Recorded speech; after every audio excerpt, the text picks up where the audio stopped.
¿Has dedicado tiempo a tareas menos relevantes, dejando de lado esas que realmente son importantes? Es una verdad que hoy en día, en una vida tan moderna, llena de distractores, cada vez estamos más propensos a procrastinar. Es una palabra que ha cogido mucha fuerza y que la escuchamos de manera muy común. Y hoy con Claudia Rendón, psicóloga, pues vamos a hablar un poco y ampliar este concepto que estoy segura en algún momento hemos vivido, la procrastinación. Claudia, bienvenida. Gracias, Paula, y gracias a OK Digital por invitarme. Sí, es verdad que hoy en día estamos llenos de tareas y que cada vez las postergamos más, pero no es por la tarea en sí, es por la carga emocional que nos genera enfrentarnos a la situación. Entonces, en muchas ocasiones resolver la tarea nos trae ansiedad, un poco de estrés. Entonces postergamos la actividad, es para evitar sentirnos de esta manera. Me gusta muchísimo lo que traes porque lo estamos relacionando con esas emociones que nos genera el hecho de que tenemos un pendiente, de que está ahí, esa carga que traemos. Cuando lo hemos relacionado, por lo menos desde mi caso personal, venía relacionando esa procrastinación con otra cantidad de cosas que nada que ver con lo que nos acabas de decir. Creo que entonces sería importante reconocer o que nos contaras cuáles son esas causas, pero antes de hablar de esas causas, definir ese concepto, o sea, ¿qué es la procrastinación realmente? Sí, claro que sí. La procrastinación es el hábito de posponer las actividades. En estudios muy pues de autores y personas que se dedican a este tema, consideran que más o menos el 20% de los adultos se autorreconocen como procrastinadores. Y este porcentaje aumenta un 50% en los estudiantes. Incluso se empieza a hablar del llamado trastorno estudiantil, que es posponer la tarea al máximo, al límite de la entrega de las actividades. Y pues obviamente esto genera bajos rendimientos porque es postergar la tarea y cuando se llega al límite de la entrega, pues la situación se ha vuelto problemática por todo lo que se ha creado alrededor de la actividad. Claro, y ahí es donde viene lo que tú decías, son esas emociones que se empiezan a generar en uno de incertidumbre, de inseguridad, ¿cierto? Porque está ahí, ya, tengo que resolver. Y me pareció súper interesante ese dato que decías, donde nos autorreconocemos desde los adultos, estoy en esa categoría ya de procrastinadores, ¿cierto? Pero aquellos que no nos reconocemos, que sabemos que en algún momento no nos hacemos conscientes que estamos en algún momento postergando y realmente hacer frente a esas tareas que están en nuestro día a día, ¿cierto? Claro que Entonces sí. Me parece súper interesante y como lo traes, esa definición que traes, sí, que va mucho más allá de lo que te decía hace un momento, pues definitivamente no es lo que yo pensaba. Y ahora sí, quisiera que nos cuentes entonces cuáles son esas causas que nos llevan a procrastinar.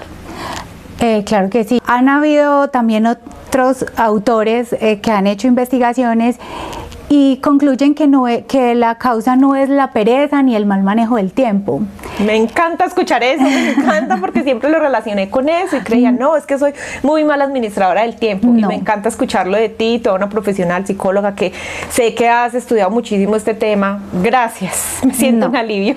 Exacto, no es un mal manejo del tiempo ni pereza, sino que es más bien una mala regulación de las emociones. Es la satisfacción que trae a corto plazo posponer la actividad, es un acto irracional, porque incluso uno sabe las consecuencias negativas que trae aplazar la situación, la actividad, el proyecto, pero uno encuentra satisfacción posponiéndola. Entonces, básicamente la procrastinación es eso, el acto de postergar la actividad.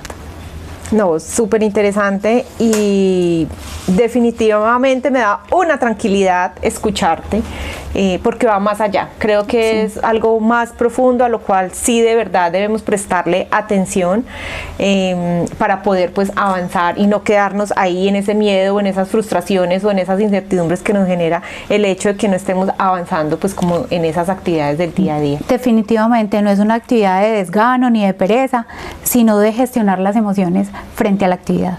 Perfecto. Bueno, yo creo que en la medida que nos hacemos conscientes de que pues de alguna manera esto nos puede afectar si no tomamos el control, sin que sea un tema o una condición psicológica o un trastorno, ni mucho menos. Sin embargo, creo que podríamos fluir mucho mejor. Y me gustaría entender cuáles son esas implicaciones que trae procrastinar en nuestro día a día. Pero antes de que me responda, vamos a ir a un receso y regresamos para escucharte. Claro que sí.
Los invitamos para que nos visiten y vivan una experiencia inolvidable, porque recuerde que café, amigos, familia y negocios es mejor en un solo lugar, es mejor en Uganda Café.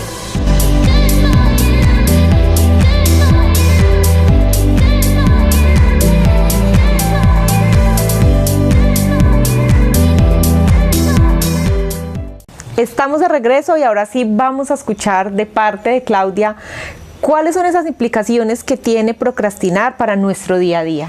Existen diferentes implicaciones, sin embargo, hoy vamos a hablar de tres. Bueno, voy a hablar de tres. La primera, y que es la más importante, es el estrés. Todos sabemos lo que el estrés, las consecuencias del estrés a nivel emocional y físico, entonces, o sea, postergarlo tanto, la persona se estresa y se puede enfermar. Entonces diríamos que esa es la número uno. La número dos, los conflictos que se crean alrededor a nivel familiar y social. Cuando una persona está estresada, está irritada, en ocasiones, poco histérica, pero otras veces puede verse triste, acongojada, ensimismada. Entonces esto va a traer conflicto porque no se va a relacionar de la misma manera con los demás. Digamos que la tercera, a nivel en el ámbito laboral o escolar o estudiantil, en el ámbito laboral, porque si se posterga mis actividades voy a trazar los objetivos sí, en el trabajo, y en lo estudiantil pues obviamente se ven afectados los logros. Entonces diría que esas son las tres principales consecuencias de la procrastinación. Claro, y tú estás hablando aquí de tres miradas. Uno es el estrés que me afecta a mí directamente desde esa tranquilidad, desde esas actividades que hago en el día a día, ¿cierto? Pero también esa implicación tiene que ver con las personas que están en mi entorno, ¿sí? Cuando tengo una tarea pendiente, cuando tengo algo que está ahí, que todavía entonces mi cerebro en qué está, en función de eso y en esa emoción que me está generando. Entonces, sí, lo que tú decías, si estoy irritable, exactamente, si estoy irritada, si estoy en incertidumbre, pues eso es lo que estoy reflejando definitivamente a la familia, a los amigos, y ahí es donde se ven afectadas esas relaciones. Claro que sí. Y creo que mencionaste, y me parece súper clave, el tema laboral.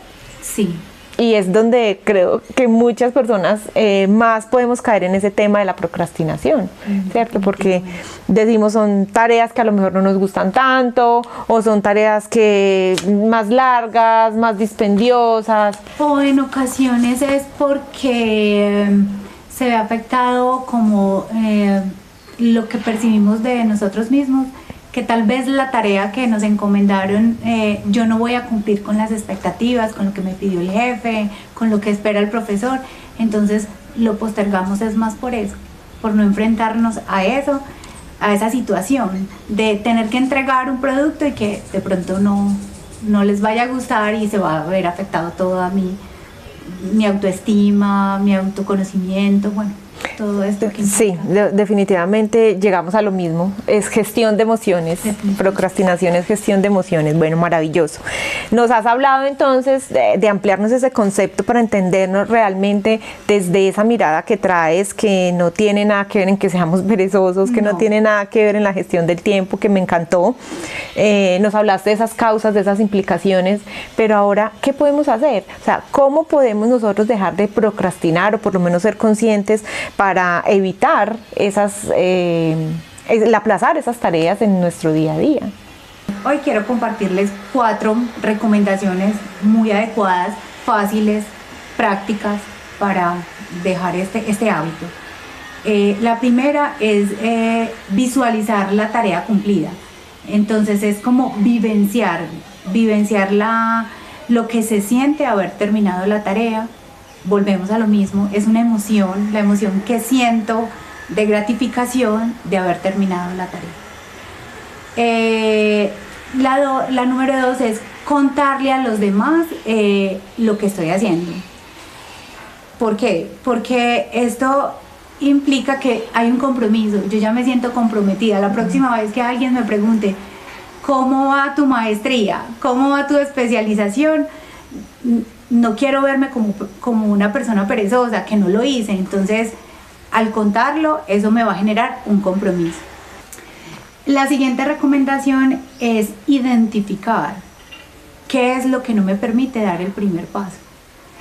Entonces, digamos que hay proyectos que a nivel macro, digamos, lo vuelvo una maestría, una especialización, uno sabe lo que tiene que hacer y por esa misma razón la posterga. Pero en ocasiones hay actividades pequeñas que las postergamos es por la ansiedad o la emoción que nos genera. Entonces, al identificar qué es lo que siento frente a la actividad, voy a poder y gestionarla y sentirla y vivirla y saber que no es la tarea difícil, sino lo que siento. Voy a empezar a dar el primer paso. Traes a mi mente una experiencia y es, a veces me he enfrentado a esas actividades o acciones, llamémosla de esta manera, simples, que al parecer las viéramos muy sencillas. Una llamada, a veces me cuesta hacer una llamada, porque me voy a enfrentar a una situación, a una conversación, a la respuesta de una persona y definitivamente es la emoción, el identificar esa emoción. Entonces eso me encanta. Yo decía, pero ¿por qué no lo hago? Si de todas maneras lo tengo que hacer y esto me genera más angustia, más estrés, más ansiedad, más... Claro, es enfrentarte a la emoción lo que te impide dar el paso, hacer la situación puntual, realizarla. Realizarla, total. Y para terminar es darse premios cada vez que logremos algo. O sea, es como repartir la actividad en pequeños objetivos, no verlo grande, sino pequeños. Y cuando logramos algo, entonces como premiarnos cada vez que lo hacemos. Claro, ahí viene la gratificación para el cerebro. Sí. El cerebro siempre que está buscando ese placer, o sea, evitar el dolor, ganar placer. Y si nos estamos pequeñas tareas, sí, lo logré, ¿qué está diciendo el cerebro? Sí, puedes, avanza, sigue con lo otro. Perfecto, me encanta. Claro, total, todo es directamente con las emociones. No, Claudia, me encanta el tema que nos compartes hoy. Es un término, como decía en un principio, que se escucha hoy mucho, que podemos confundirlo con moda, pero realmente es una realidad. En esta vida acelerada, donde tenemos una cantidad de actividades, y a veces nos enfocamos en el hacer, pero no realmente en las cosas importantes y las vamos dejando a un lado. Claro. Bueno, agradecerte por este espacio. Gracias a ti por la invitación. Recuerden, cada miércoles vamos a acumular millas a través de OK Digital Pereira en Instagram, Facebook y YouTube. Así es que los esperamos.